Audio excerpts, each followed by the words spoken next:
Nuestro cometido en esta lectura y acompañamiento pues va en la línea del capítulo 8.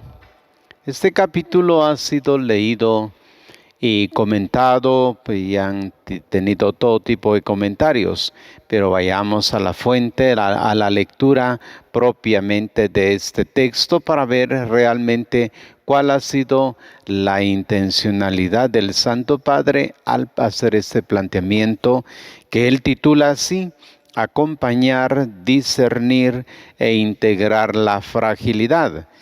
En unos numerales propios que él pone ahí, previos, lo primero en 291, abrirá la página diciendo: los padres sinodales afirmaron que aunque la Iglesia entiende que toda ruptura del vínculo matrimonial va contra la voluntad de Dios, es consciente también de la fragilidad de muchos de sus hijos.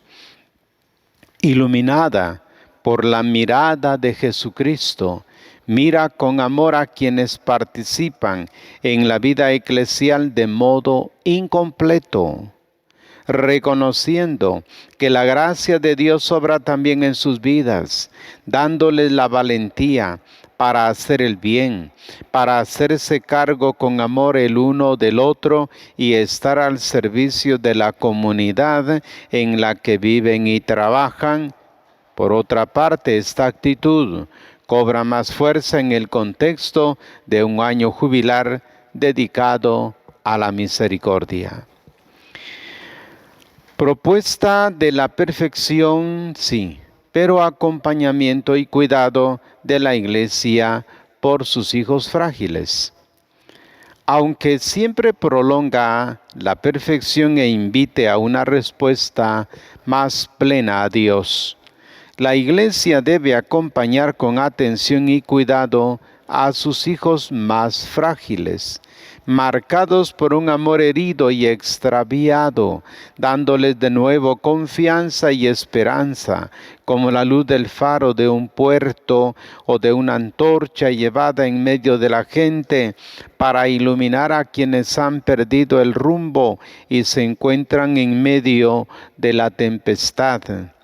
No olvidemos que a menudo la tarea de la Iglesia se asemeja a la de un hospital de campaña. Por ello, el matrimonio cristiano, reflejo de la unión entre Cristo y su Iglesia, se realiza plenamente en la unión entre un varón y una mujer que se entregan el uno al otro con un amor exclusivo y en libre fidelidad, se pertenecen hasta la muerte y se abren a la comunicación de la vida, consagrados por el sacramento que les confiere la gracia de llegar a ser iglesia doméstica y fermento de vida nueva para la sociedad.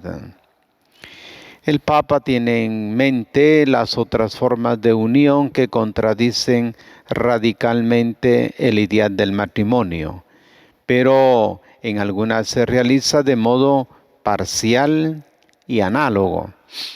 Otras formas de unión, dice el Papa, contradicen radicalmente ese ideal, pero algunas lo realizan al menos de modo parcial y análogo. Los padres sinodales expresaron que la Iglesia no deja de valorar los elementos constructivos en las situaciones que todavía no corresponden o ya no corresponden a su enseñanza sobre el matrimonio. ¿Qué vamos a retener de lo que ha escrito el Papa? Lo primero es el ámbito de la misericordia. La misericordia, un don que el Señor concede a aquellos que aman de verdad. Por eso queda bien clara cuál es la situación plena del matrimonio cristiano, por un lado, y que otras formas de unión contradicen radicalmente este ideal. No se trata, por tanto, de hacer rebaja al compromiso matrimonial, Se trata de un posicionamiento evangélico ante la fragilidad y ante la participación incompleta en la vida de la Iglesia por parte de muchos de sus hijos, y de no dejar de valorar lo bueno que existe en medio de situaciones matrimoniales imperfectas. ¿Qué reflexionamos? Tener en consideración que la Iglesia es madre y maestra y que se da cuenta de que un buen grupo de matrimonios están en situaciones irregulares. Y nosotros como miembros de la Iglesia nos invita a tener apertura, a darnos cuenta de la realidad desde la misericordia. En este capítulo, pues vamos a hablar precisamente de las entrañas de misericordia. Así que es la misericordia la viga maestra de mi propia construcción espiritual. ¿Por qué? Porque si es en los cónyuges donde se da la situación de irregularidad, invita el Santo Padre al uso de la misericordia. Y si es que tenemos en las comunidades personas que están viviendo en forma irregular, es el momento también de acompañarles e indicarles el camino. Así que el ideal al que debemos tender está claro que es el matrimonio y tiene una fuerza que nos reclama y Dios nos da la gracia para caminar hacia él. Pero ¿cuántas son las imperfecciones, caídas, recaídas en nosotros, matrimonios regulares? ¿Consiste la diferencia únicamente en que unas imperfecciones son públicas y otras quedan en lo privado? Avancemos un poco más en la lectura y el Papa va a hablar sobre la gradualidad en la pastoral. Los padres se fijaron también, dice, en la situación particular de un matrimonio solo civil, o salvadas las diferencias, incluso de una simple convivencia, en la que cuando la unión alcanza una estabilidad notable mediante un vínculo público y se caracteriza por un afecto profundo, responsabilidad por la prole y capacidad de superar las pruebas, puede ser considerada como oportunidad para el acompañamiento en un camino progresivo hacia el sacramento del matrimonio. Por ello, por otra parte, dice el Papa, es preocupante que muchos jóvenes hoy desconfíen del matrimonio y convivan y aplazando indefinidamente el compromiso conyugal, mientras otros rompen el compromiso asumido, de inmediato comienzan otro nuevo. Estos que forman parte de la Iglesia necesitan una atención pastoral misericordiosa y motivadora, ya que les corresponde a los pastores no solo la promoción del matrimonio cristiano, sino también el discernimiento pastoral de las situaciones de tantas personas que ya no viven esta realidad matrimonial, para entablar un diálogo pastoral con ellas a fin de hacerles ver los elementos de su vida que puedan llevar a una mayor apertura al Evangelio del matrimonio y en su plenitud. En el discernimiento pastoral conviene identificar elementos que puedan favorecer la evangelización y el crecimiento humano y espiritual. En algunas situaciones concretas de unión y sus posibles motivaciones es necesario valorar. En muchos casos, la elección del matrimonio civil o de la simple convivencia no está motivada por prejuicios o resistencias a la unión sacramental, sino por situaciones culturales o circunstanciales. En estos casos se podrán valorar los signos de amor que de algún modo reflejan el amor de Dios. Sabemos que crece continuamente el número de quienes después de haber vivido juntos durante largo tiempo piden a la Iglesia la celebración del matrimonio. La elección de la simple convivencia se debe a menudo a una mentalidad general contraria a las instituciones y a los compromisos definitivos, pero también a tener que esperar una mayor seguridad existencial, que por lo tanto puede ser el trabajo, un salario fijo. Por último, en otros países abundan las uniones de hecho, no solo por el rechazo de los valores de la familia y del matrimonio, sino sobre todo por el hecho de que casarse se convierte en un lujo para ciertas condiciones sociales, de modo que la miseria material impulsa a vivir, pues, uniones de hecho. Es preciso, sin embargo, afrontar todas estas situaciones de manera constructiva, tratando de transformarlas en oportunidad para caminar hacia la plenitud del matrimonio y de la familia a la luz del Evangelio. Se trata de acoger y acompañar estas situaciones con paciencia y delicadeza. Es lo que hizo Jesús pues con la mujer samaritana.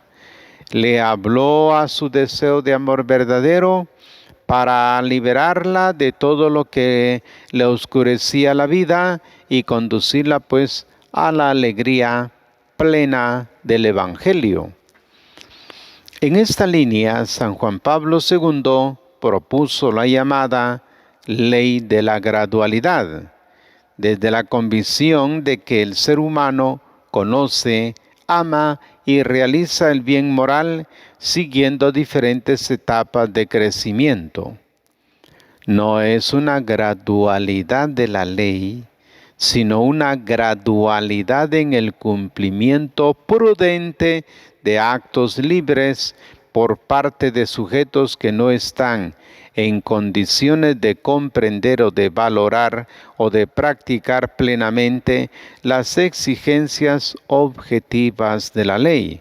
En efecto, la ley es también don de Dios que indica el camino, un don para todos sin excepción, que se puede vivir con la fuerza de la gracia, aunque cada ser humano avance gradualmente mediante la progresiva integración de los dones de Dios y de las exigencias de su amor definitivo y absoluto en toda la vida personal y social. ¿Qué vamos a retener de estos numerales? Lo primero es que es necesario conocer con claridad las situaciones irregulares. Observar que cada una de ellas tiene un proceso muy particular. Segundo, darse cuenta que la tarea le queda ciertamente a los pastores, es decir, a los párrocos, quienes han de ir guiando a las comunidades, y estas comunidades son guiadas por los pastores y por los que se dedican a la pastoral familiar. Y así cada miembro de familia debe contribuir a ir acompañando estos procesos. El ejemplo es siempre la acogida y el acompañamiento paciente y delicado de Jesús. La ley está ahí y nos señala el camino, pero nosotros lo recorremos poco a poco. La ley no admite grados, no hay gradualidad de la ley, pero nosotros vamos hacia la meta de la ley, poco a poco, con avances y retrocesos, justo por nuestra condición humana. ¿Qué reflexionamos al respecto? Que ante las situaciones irregulares partimos de la condena o nos damos tiempo de calidad para acercarnos sinceramente y humanamente y comprender las situaciones y los rostros concretos de las personas que viven de forma irregular, tendemos a meterlos todos en un mismo costal sin distinciones de algún tipo. Por eso, mirar las situaciones irregulares desde Jesús que nos pide. Nos pide actuar con misericordia, como Él lo hizo. Ver la situación de la persona humana desde su situación concreta. Cada una de las situaciones tiene una raíz, cómo comenzó el problema, cómo progresó y por qué terminó de una forma irregular. ¿Cómo andamos de paciencia, pues, para acompañar el poco a poco, es decir, la gradualidad, en el camino que lleva hacia la vivencia del ideal del matrimonio? Somos conscientes que también en las situaciones regulares vale este principio de la gradualidad, o nos parece que situación regular es equivalente a situación ideal de meta. Se dejan acaparar los pastores por la atención a los matrimonios regulares, de tal modo que no dejan tiempo para la cercanía y el discernimiento de los irregulares. Bien, observamos aquí un dato que nos va a ayudar para lo que el Papa pues nos hablará del discernimiento de las situaciones llamadas irregulares. ¿Cómo estará nuestra visión pastoral en las parroquias? ¿Cómo se va desarrollando este acompañamiento? Particularmente pienso en la pastoral familiar, de qué manera pues se va a preparar a aquellos que van a ir a acercarse a este tipo de situaciones irregulares. ¿Cuáles serían pues las preguntas o la forma de acompañar a un determinado matrimonio que se encuentra en esta forma? ¿Cómo preparar pues a los agentes de pastoral para llevar adelante estos procesos? Dejamos pues a ustedes la responsabilidad de atender todos estos procesos a fin de ir comprendiendo mejor ahora en los numerales que vienen. Les invito a seguir la lectura en numeral 296 y siguientes para la siguiente oportunidad que tendremos de hacer lectura y comentario de este documento. Gracias por su atención.